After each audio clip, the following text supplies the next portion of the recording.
അപ്പോൾ നമ്മൾ ഇനി നോക്കാൻ പോകുന്നത് പാസ്റ്റിനെ കുറിച്ചുള്ളതാണ്. ഈ ഏബിൾ ടു എന്ന് വെച്ച് പാസ്റ്റിൽ എങ്ങനെ പറയാമെന്നാണ്. ഓക്സിലറീസ് മാത്രമേ ശരിക്കും വ്യത്യാസം വരുന്നുള്ളൂ. ഈസാമാർ നമ്മൾ പഠിച്ച ഗ്രാമർ റൂൾസിൽ ഈസാമാർ പ്രസൻറ്റിലാണെങ്കിൽ വോസ് വെയർ പാസ്റ്റിൽ വരുന്നു എന്നാണ്. അപ്പോൾ ഏബിൾ ടു വരുമ്പോൾ വോസ് വെയർ വരുമ്പോൾ അങ്ങനെ ചെയ്യാനുള്ള കഴിവുണ്ടായിരുന്നു എന്നാണ് പറയുക. അപ്പോൾ നമുക്ക് ഇപ്പം നേരത്തെ എടുത്ത അത്രയും എക്സാമ്പിൾസ് ഇതിൽ വരുന്നില്ല. നേരത്തെ നമ്മൾ 8 സബ്ജക്റ്റിനും എക്സാമ്പിൾസ് വെച്ച് പറഞ്ഞിരുന്നു. ഇതിനിപ്പോൾ നമ്മൾ അത്ര എടുക്കുന്നില്ല, കാരണം നിങ്ങൾക്കിപ്പോൾ ഏകദേശം മനസ്സിലായിട്ടുണ്ടാവും എന്ന് വിചാരിക്കുന്നു. അപ്പോൾ നമുക്ക് കുറച്ച് എക്സാമ്പിൾ മാത്രമേ എടുക്കുന്നുള്ളൂ, മനസ്സിലാക്കുക. ഓക്കെ, അപ്പോൾ നമ്മൾ ഇതിൽ വരുന്ന വ്യത്യാസം എന്താണെന്ന് വെച്ച് കഴിഞ്ഞാൽ പാസ്റ്റ് വരുമ്പോൾ വോസ് വെയർ ആണ് വരുന്നത്. അത് മാത്രമേ ഒരു വ്യത്യാസമുള്ളൂ, ബാക്കി എല്ലാം സെയിം ആണ്. അപ്പോൾ നമുക്ക് നോക്കാം പോസിറ്റീവ് സ്റ്റേറ്റ്മെന്റ് എങ്ങനെയാണ് വരുന്നത് നോക്കാം. 4 എക്സാമ്പിൾ ആണുള്ളത്. ആദ്യം തന്നെ നമുക്ക് നോക്കുന്നത് പോസിറ്റീവ് എക്സാമ്പിൾസിൽ he was able to practise. He was able to practise. അവന് പ്രാക്ടീസ് ചെയ്യാനുള്ള കഴിവെല്ലാം ഉണ്ടായിരുന്നു. He was able to practise. ചെയ്തില്ല എന്നും പറയാം, ചെയ്തു എന്നും പറയാം. Okay, he was able to practise when he was studying in college. അവന് കോളേജിൽ പഠിക്കുന്ന സമയത്തൊക്കെ പ്രാക്ടീസ് ചെയ്യാനുള്ള കഴിവുണ്ടായിരുന്നു. He was able to practise. The next one, everybody was able to obey. Everybody was able to obey. Everybody was able to obey. എല്ലാവർക്കും അനുസരിക്കാനുള്ള കഴിവുണ്ടായിരുന്നു ആ സമയത്ത്. Everybody was able to obey. അപ്പോൾ he was able to practise. Everybody was able to obey. The next one, they were able to overcome. They were able to overcome. അവർക്ക് ആ സമയത്ത് overcome ചെയ്യാനുള്ള കഴിവുണ്ടായിരുന്നു. They were able to overcome from that problem. ആ പ്രോബ്ലത്തിൽ നിന്ന് അവർക്ക് overcome ചെയ്യാനുള്ള കഴിവുണ്ടായിരുന്നു. The next one, we were able to misuse. We were able to misuse. ഞങ്ങൾക്കത് misuse ചെയ്യാനുള്ള കഴിവൊക്കെ ഉണ്ടായിരുന്നു, എന്നിട്ട് ഞങ്ങളത് ചെയ്തില്ല. ഞാൻ ഒന്നും കൂടി പറയാം. He was able to practice. Everybody was able to obey. They were able to overcome. And we were able to misuse. അപ്പോൾ ഇതാണ് പോസിറ്റീവ് സ്റ്റേറ്റ്മെന്റ്. നെഗറ്റീവ് സ്റ്റേറ്റ്മെന്റിലേക്ക് പോവാം. നെഗറ്റീവ് സ്റ്റേറ്റ്മെന്റ് എന്ന് പറയുമ്പോൾ അങ്ങനെ ചെയ്യാനുള്ള കഴിവുണ്ടായിരുന്നില്ല എന്നാ പറയാം. നെഗറ്റീവ് സ്റ്റേറ്റ്മെന്റ് എന്ന് പറയുമ്പോൾ she was not able to participate. She was not able to participate this kind of the program. ഇങ്ങനെയുള്ള പ്രോഗ്രാംസിൽ നിന്നും പങ്കെടുക്കാനുള്ള കഴിവ് അവൾക്കുണ്ടായിരുന്നില്ല. She was not able to participate. അല്ലെങ്കിൽ അവൾക്ക് അതിനുള്ള കപ്പാസിറ്റി ഉണ്ടായിരുന്നില്ല എന്ന് പറയാം, അല്ലേ? She was not able to participate. And it was not able to multiply. It was not able to multiply. ഇത് മൾട്ടിപ്ലൈ ചെയ്യാനുള്ള കഴിവൊന്നും ഉണ്ടായിരുന്നില്ല. It was not able to multiply. ഇതിന് മൾട്ടിപ്ലൈ ചെയ്യാനുള്ള കഴിവൊന്നും ഉണ്ടായിരുന്നില്ല. The next one, you were not able to use. You were not able to use. നിനക്ക് അതൊക്കെ കിട്ടിയിരുന്നെങ്കിലും നിനക്ക് അത് യൂസ് ചെയ്യാനുള്ള കഴിവൊന്നും ഉണ്ടായിരുന്നില്ല എന്നൊക്കെ പറയില്ലേ. You were not able to use. And they were not able to wait. അവർക്ക് അത്രയും വെയിറ്റ് ചെയ്യാനുള്ള കഴിവൊന്നും ഉണ്ടായിരുന്നില്ല. They were not able to wait. അപ്പം ഇങ്ങനെയാണ് നെഗറ്റീവ് സ്റ്റേറ്റ്മെന്റ് വരെ. ഞാനൊന്നുകൂടി പറയാം. She was not able to participate, and it was not able to multiply, and you were not able to use, and they were not able to wait. ഇങ്ങനെയാണ് examples create ചെയ്യുക. എനിക്ക് തോന്നുന്നു negative statement clear ആയി തോന്നുന്നു പാസ്റ്റിലെ. Then my dear friends, let's go for past positive question. What is that? Past positive questionലേക്ക് നമുക്ക് പോവാം. Okay, past positive question എന്ന് പറയുമ്പോൾ എന്താണ്, ഓക്സിലറി ഫ്രണ്ട്ലി വരും. എപ്പോഴും ക്വസ്റ്റ്യൻ പ്രസന്റിലും പാസ്റ്റിലും ഫ്യൂച്ചറിലൊക്കെ ആയാലും ഈ ഓക്സിലറി ഏതാണ് വരുന്നത്, അത് ഈസാമാർ ആയിക്കോട്ടെ, വാസുകർ ആയിക്കോട്ടെ, ഹാസവ് ആയിക്കോട്ടെ, ഡിഡ് ആയിക്കോട്ടെ, ഹാഡ് ആയിക്കോട്ടെ, ക്യാൻ ആയിക്കോട്ടെ, കുഡ് ആയിക്കോട്ടെ, മേ ആയിക്കോട്ടെ, മൈറ്റ് ആയിക്കോട്ടെ, എന്ത് വന്നാലും അത് ഇതിൻ്റെ ഫ്രണ്ടിലാണ്, സബ്ജക്റ്റിൻ്റെ ഫ്രണ്ടിലാണ് വരിക. അപ്പം നമുക്കിവിടെ positive question, we can go for positive question. ആദ്യത്തെ ക്വസ്റ്റ്യൻ ആണ്, was she able to supply? Was she able to supply? അത് സപ്ലൈ ചെയ്യാനുള്ള കഴിവൊക്കെ അവൾക്ക് ഉണ്ടായിരുന്നു. Was she able to supply? The next one, was he able to park? Was he able to park the car? ഇപ്പോൾ car park ചെയ്യാനുള്ള കപ്പാസിറ്റിക്ക് അവരുണ്ടായിരുന്നു. Was he able to park the car? Was he able to park the car? Car park ചെയ്യാനുള്ള capacity ഒക്കെ അവരുണ്ടായിരുന്നു. The next one, were they able to repeat? Were they able to repeat? Were they able to repeat? അത് repeat ചെയ്യാനുള്ള കഴിവൊക്കെ അവർക്കുണ്ടായിരുന്നു. അത് repeat ചെയ്യാനുള്ള കഴിവൊക്കെ അവർക്കുണ്ടായിരുന്നു. Were they able to repeat? The next one, were you able to resign? അദ്ദേഹം അങ്ങനെ പറഞ്ഞപ്പോൾ നിങ്ങൾക്ക് resign ചെയ്യാനുള്ള കഴിവൊക്കെ ഉണ്ടായിരുന്നു. Were you able to resign? Resign ചെയ്യാനുള്ള കഴിവൊക്കെ ഉണ്ടായിരുന്നു.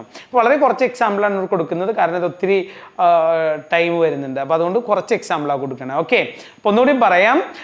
Was she able to supply? Was he able to park? അപ്പോൾ ഇതാണ് പോസിറ്റീവ് ക്വസ്റ്റ്യൻ വരുന്നത് പാസ്റ്റിൽ, വേറെ വ്യത്യാസമൊന്നുമില്ല, ഓക്സിലറി ഫ്രണ്ടിൽ വരുന്ന അത്രയും മാത്രമേ ഉള്ളൂ. ഇനി നമുക്ക് നെഗറ്റീവ് ക്വസ്റ്റ്യൻ നോക്കാം. നെഗറ്റീവ് ക്വസ്റ്റ്യൻ അങ്ങനെ ഉണ്ടായിരുന്നില്ലേ, അങ്ങനെ എന്താണ് ചെയ്യാനുള്ള കഴിവൊക്കെ ഉണ്ടായിരുന്നില്ലേ എന്നാ ചോദിക്കുക. അങ്ങനെ വരുമ്പോൾ ആദ്യത്തെ ചോദ്യമാണ് was he not able to reveal. അവനത് റിവീൽ ചെയ്യാനുള്ള കഴിവൊന്നും ഉണ്ടായിരുന്നില്ലേ? അപ്പം ഒന്ന് ഞാൻ പറയാം, കഴിവുണ്ടായിരുന്നു, പോസിറ്റീവ് സ്റ്റേറ്റ്മെന്റ് കഴിവുണ്ടായിരുന്നു, നെഗറ്റീവ് സ്റ്റേറ്റ്മെന്റ് കഴിവുണ്ടായിരുന്നില്ല. പോസിറ്റീവ് ക്വസ്റ്റ്യൻ കഴിവുണ്ടായിരുന്നു, നെഗറ്റീവ് ക്വസ്റ്റ്യൻ കഴിവുണ്ടായിരുന്നില്ലേ. അതാണ് was he not able to reveal the truth. ആ സത്യം പറയാനുള്ള കഴിവൊന്നും അവൻ അന്ന് ഉണ്ടായിരുന്നില്ലേ. Was he not able to reveal. The next one, was she not able to shift? Was she not able to shift? അത് ഷിഫ്റ്റ് ചെയ്യാനുള്ള കപ്പാസിറ്റി ഒന്നും അവൾക്ക് ഉണ്ടായിരുന്നില്ലേ. Was she not able to shift? The next one, were they not able to remove? അവർക്ക് അത് അപ്പം remove ചെയ്യാനുള്ള capacity ഒന്നും ഉണ്ടായിരുന്നില്ലേ, കഴിവൊന്നും ഉണ്ടായിരുന്നില്ല. Were they not able to remove? Next question, were they not able to remove? അത് remove ചെയ്യാനുള്ള capacity ഒന്നും അവർക്ക് ഉണ്ടായിരുന്നില്ലേ. Were they not able to remove?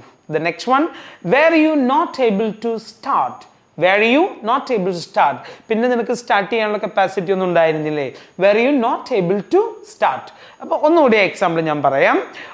Was he not able to reveal? Was she not able to shift? Were they not able to remove? ഇത്രയാണ് പാസ്റ്റിലെ example വരുന്നത്. അപ്പോൾ നമ്മൾ പ്രസന്റിലെ positive statement, negative statement, positive question, negative question practice ചെയ്തു. Then we practise പാസ്റ്റിലെ positive statement, negative statement, positive question, negative question. അപ്പോൾ നമുക്കിനി ഫ്യൂച്ചറിലേക്ക് പോവാം. ഫ്യൂച്ചർ വളരെ സിമ്പിളാണ്. ഞാൻ കുറച്ച് എക്സാമ്പിളേ ഉള്ളൂ, കാരണം പ്രസന്റിലെയും പാസ്റ്റിലെയും എക്സാമ്പിൾസ് നിങ്ങൾക്ക് ഫ്യൂച്ചറാക്കി കൺവേർട്ട് ചെയ്യാം. അപ്പോൾ വളരെ കുറച്ച് എക്സാമ്പിളാണ്. നോക്കുക, ചിന്തിക്കുക, എന്തെങ്കിലും ഡൗട്ട്സ് ഉണ്ടെങ്കിൽ താഴെ കമൻറ്റ് ചെയ്യുക. ഓക്കെ, അപ്പോൾ മൈ ഡിയർ ഫ്രണ്ട്സ്, ഒന്നുകൂടി നമുക്ക് നോക്കാം. He will be able to select. അപ്പോഴേക്കും അവന് സെലക്ട് ചെയ്യാനുള്ള കഴിവൊക്കെ ഉണ്ടാകും. കഴിവൊക്കെ ഫ്യൂച്ചറാണ് പറയുന്നത്, അപ്പോഴേക്കും അങ്ങനെ ചെയ്യാനുള്ള കഴിവൊക്കെ ഉണ്ടാകും. He will be able to select. The next one, they will be able to keep. അത് കീപ്പ് ചെയ്യാനുള്ള കഴിവൊക്കെ അവർക്ക് ഉണ്ടാകും. ഫ്യൂച്ചറിൽ ഉണ്ടാകും എന്നാണ് പറയുന്നത്. They will be able to keep. അത് കീപ്പ് ചെയ്യാനുള്ള കപ്പാസിറ്റിയൊക്കെ അവർക്കുണ്ടാവും. ഇതാണ് പോസിറ്റീവ് സ്റ്റേറ്റ്മെന്റ് എന്ന് പറയുന്നത്. ഇനി വരുന്നത് എന്താ? നെഗറ്റീവ് സ്റ്റേറ്റ്മെന്റ് ആണ് അല്ലേ. നെഗറ്റീവ് സ്റ്റേറ്റ്മെന്റ് എന്ന് പറയുന്നത് ഇങ്ങനെ തന്നെയാണ്. I won't be able to lift. എനിക്കത് പൊക്കാനുള്ള കഴിവൊന്നും ഉണ്ടായിരിക്കില്ല അല്ലേ. ഫ്യൂച്ചറിൽ എനിക്കത് പൊക്കിയെടുക്കാനുള്ള കഴിവൊന്നും ഉണ്ടായിരിക്കും. I won't be able to lift. അത്രയും കനമൊന്നും എനിക്ക് പൊക്കിയെടുക്കാനുള്ള കപ്പാസിറ്റി ഉണ്ടാവില്ല. Then you won't be able to mix. നിനക്കത് മിക്സ് ചെയ്യാനുള്ള കഴിവൊന്നും ഉണ്ടായിരിക്കില്ല. ഫ്യൂച്ചറിൽ ഉണ്ടാകില്ല എന്നാ പറയണത് അല്ലേ. You won't be able to mix. Once more, I won't be able to lift and you won't be able to mix. അപ്പം ഇങ്ങനെ വൊക്കാബുലറികൾ കണ്ടെത്തുക, എന്നിട്ട് പ്രാക്ടീസ് ചെയ്യുക. ഇനി നമ്മൾ പോകുന്നത് പോസിറ്റീവ് ക്വസ്റ്റ്യൻ ആണ്. ഫ്യൂച്ചറിൽ പോകുന്നത് പോസിറ്റീവ് ക്വസ്റ്റ്യൻ എന്ന് പറഞ്ഞു കഴിഞ്ഞാൽ will you be able to teach. നിനക്ക് ടീച്ച് ചെയ്യാനുള്ള കഴിവൊക്കെ ഉണ്ടാകും അപ്പോൾ നിനക്ക് ടീച്ച് ചെയ്യാനുള്ള കഴിവൊക്കെ ഉണ്ടാവും അപ്പോഴേക്കും. ഫ്യൂച്ചറിലൊരു ടൈമിലെ കാര്യമായിരിക്കും പറയണത്. Will you be able to teach me. നിനക്ക് എന്നെ ടീച്ച് ചെയ്യാനുള്ള കഴിവൊക്കെ ഉണ്ടാവും അപ്പോഴേക്കും അല്ലേ. Will you be able to teach. The next one, will they be able to manage. അവർക്കത് മാനേജ് ചെയ്യാനുള്ള കഴിവൊക്കെ ഉണ്ടാകുമോ. Will they be able to manage. അപ്പൊ ഇങ്ങനെയൊക്കെയാണ് പോസിറ്റീവ് സ്റ്റേറ്റ്മെന്റ് പറയുന്നത്. ഒന്നുകൂടി പറയാം. Will you be able to teach. Will they be able to manage. ഏറ്റവും കൂടുതൽ വില്ല് പറയുമ്പോൾ യു ആണ് പറയുന്നത്. മറ്റുള്ള സബ്ജക്റ്റ് വളരെ റയറായിട്ട് പറയത്തുള്ളൂ ക്വസ്റ്റ്യൻ ചോദിക്കുമ്പോൾ. ഓക്കെ, അടുത്ത നമുക്ക് എന്ത് ചെയ്യാം, നെഗറ്റീവ് ക്വസ്റ്റ്യനിലേക്ക് പോവാം. അതോടെ നമുക്ക് ക്ലാസ് വൈൻഡ് അപ്പ് ചെയ്യാം. അപ്പൊ നെഗറ്റീവ് ക്വസ്റ്റ്യൻ എന്താണ്? അങ്ങനെ ചെയ്യാനുള്ള കഴിവുണ്ടായിരിക്കില്ലേ അപ്പോഴേക്കും എന്നൊക്കെ. ഫ്യൂച്ചറിൽ ഒരു സമയത്ത് അങ്ങനെ ചെയ്യാനുള്ള കഴിവുണ്ടായിരിക്കില്ലേ.